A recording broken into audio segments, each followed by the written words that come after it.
영업금지 가처분 신청을 했는데 보전의 필요성으로 기각이 됐다. 그럼 되게 아쉽죠. 영업양도 맞는데. 일반적으로 제가 생각할 땐 보전의 필요성으로 기각하는 건 판사의 어떤 재량이 좀 큰 것 같아요.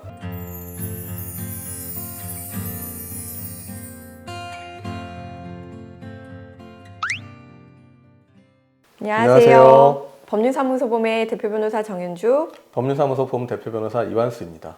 자, 우리 법률사무소 봄에서는 영업 양도 이후에 영업금지 가처분 소송을 아주 많이 진행하고 있습니다. 네네. 그러다 보니까 영업 양도에 관해서 치열한 다툼이 이루어지곤 하는데요. 네. 영업 양도를 받은 이후에 상대방이 가게를 차린 이른바 상법 제41조에서 포괄적 영업 양도로 인정이 된 경우에 네. 바로 영업금지 가처분이 인용될 수 있는지 이거에 관해서 알아보도록 하겠습니다. 네. 자, 상법 제41조 영업금지 가처분에서 네. 가장 중요한 것은 뭐라고 할 수 있을까요? 일단 가처분은 좀 간단하게 설명드리면 두 가지 부분으로 나뉠 수가 있는데요. 첫 번째는 피보전 권리가 있어야 되고요. 두 번째는 보전의 필요성이 있어야 됩니다. 근데 여기에서 이제 영업양도로 인한 영업금지 가처분의 피보전 권리는 첫 번째로 상법 제41조가 있고요. 두 번째는 자기들끼리 개인적으로 영업금지 의무 특약을 맺었을 때 그것도 이제 피보전 권리가 될 수 있습니다. 이 부분은 간단하게 말하면 영업양도가 맞느냐, 이 부분이 이제 핵심적인 어떤 쟁점이 돼서 그냥 내가 권리금을 주고 영업양도를 받은 게 아니고 그냥 시설을 사온 거다, 이런 주장을 하는 거죠. 근데 이제 우리가 소송하는 쪽에서는 영업양도가 맞다, 영업권까지 해서 전체적인 가치를 내가 받았다, 이런 주장을 하는 거고, 그게 피보전 권리라고 하고요. 그리고 나머지 한 부분 보전의 필요성이란 영업양도가 맞다고 하더라도 영업금지 가처분을 인용할 만큼의 어떤 급박한 사정이 있는지를 이제 보게 됩니다. 말씀하신 부분이 피보전 권리와 보전의 필요성 두 개가 다 있어야 네. 가처분이 인용이 될 수 있다, 이렇게 말씀하신 걸로 이해가 되는데요. 네네. 그러면 이러한 영업양도의 경우에 영업금지 가처분, 피보전 권리가 인정이 되더라도 보전의 필요성이 없다고 해서 기각이 되기도 하나요? 이 부분을 오늘 사실 좀 말씀드리고 싶었는데, 상법 41조 영업양도 또는 영업양도에서 개인 간의 어떤 영업금지 특약을 해가지고 저희가 영업금지 가처분 신청을 했을 때 가장 중요하게 여겨지는 건 사실 영업양도입니다.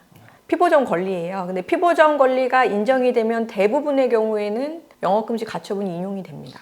근데 아주 가끔 보전의 필요성으로 기각이 되는 경우가 있는데, 다시 말해서 이게 상법 41조 영업양도가 맞지만 보전의 필요성이 없다고 해서 기각이 되는 그런 경우가 있는데, 그 이유를 조금 설명을 드리면, 영업금지 가처분의 경우에는 저희가 만족적 가처분이라고 해서 정말로 현저한 손해를 피하거나 급박한 어떤 필요성이 있을 때만 신중을 기하여 인정한다, 이런 식으로 대법원이 판시를 하고 있어요. 왜 그러냐면 여러 가지 가처분이 있는데 일반적으로 가처분은 어떤 혐의를 묶는 거잖아요, 임시적으로. 하지만 영업금지 가처분이란 아예 영업을 못하게 하고 폐업을 하고 양도도 못하게 하고 그냥 아예 10년간 막아버리는 거잖아요. 그럼 이 사람은 여기서 지금 일하고 있으면서 이미 들어간 비용이 인테리어 비용 뭐 그런 것뿐만 아니라 뭐 고객 명단이라든가 엄청 많은데, 또 뭐 헬스장이라든지 뭐 필라테스 같은 곳이라면은 뭐 선불권을 미리 받은 것도 있고, 근데 양도도 안 되고 인용이 되면 너무너무 피해가 막심하다 보니까, 그래서 우리가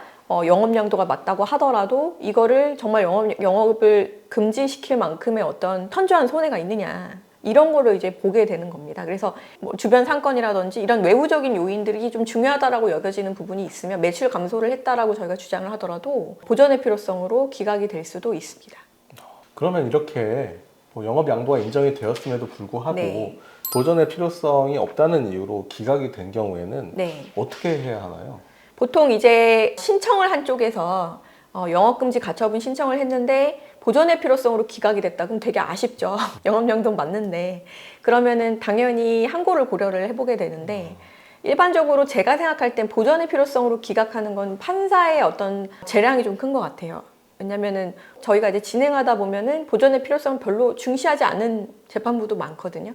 근데 유독 보전의 필요성을 중시하는 재판부도 있습니다. 이거는 저희가 선택할 수가 없기 때문에 항고를 하는 것도 제안을 드릴 수 있는 부분이고요. 그리고 또 좀 현실적으로 가면 사실 가처분 같은 경우에는 저희가 항고를 해가지고 결과가 바뀌는 경우가 굉장히 드물기 때문에 이렇게 되면은 사실 보전의 필요성은 기각이 됐다는 건 영업양도 자체는 인정을 해줬지만 너가 본안 소송에서 열심히 다퉈봐라, 쉽게 말해서 손해배상 청구해가지고 돈으로 보상을 받을 수 있는 길이 열려 있는데 왜 굳이 영업금지 가처분까지 하냐 이런 의도이기 때문에 그 재판부에서 얘기한 것처럼 손해배상 청구를 하는 거를 한번 고려를 해보는 것도 현실적인 방법이라고 저희는 보여지거든요. 그래서 만약에 영업금지 가처분이 기각이 됐는데 손해배상 청구를 하면 조금 불리할 수 있지만 뭐 영업양도는 지금 인정이 됐는데 보존의 필요성 때문에 기각이 됐다라고 하면 손해배상 청구하는 거는 어떻게 보면 당연한 거기 때문에 손해배상 청구도 좀 고려를 해보시는 게 좋을 것 같습니다.